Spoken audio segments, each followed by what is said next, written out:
Here is the cycle of the weekly user. So Monday, you are feeling awful. You've had a big weekend. Friday night was a write-off. Saturday was a write-off. Sunday was a write-off. You're back at work and you're just trying to hide how bad you feel. Tuesday, which is probably where you feel even worse. Maybe not if you're just drinking, but if you're doing gear as well. Tuesday is where you feel really depressed. You're starting to really reflect on the weekend. I hate it. I don't want to think about it. Just carry on. I'll try and do all the things to make me feel better. Wednesday, you start to feel better. You wake up, you've actually had a decent night's sleep. Maybe you've had a bit of food in you. And Wednesday, maybe you go like, do you know what? I'm going to get back into it. I'm going to get back into the gym. I'm going to start feeling good. So Wednesday, your spirits start to lift and you start to forget what happened the previous weekend. By Thursday, you are feeling great because you are now 4 days into recovery. You're feeling good. You've been eating well. You've been training well. You've been sleeping well. Life is amazing.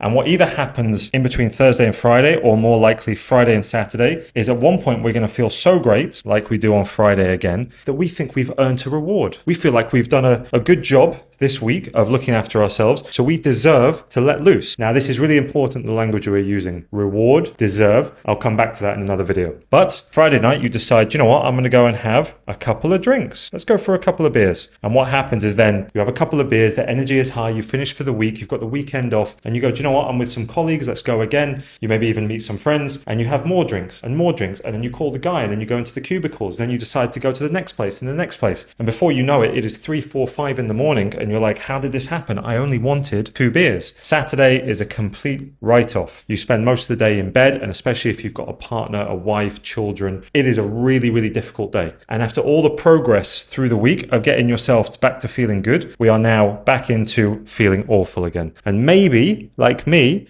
you carry on going on the Saturday, and Saturday goes again, and you have more beers. You go, I'm just going to have a couple of beers, and then you carry on again. Sunday is written off again, and that means that by the time you come back round to Monday, you are feeling awful again. Now tell me, where in this week do we have space to progress our lives, to make it better? Because I can't see any space here. Recovery, destruction. So every time you try to tell yourself, well, I only do it at the weekends, this is an example, is it just the weekend it affects? And if you want to break this cycle for good, all you got to do is comment teetotal on this video and show you exactly what the next steps are.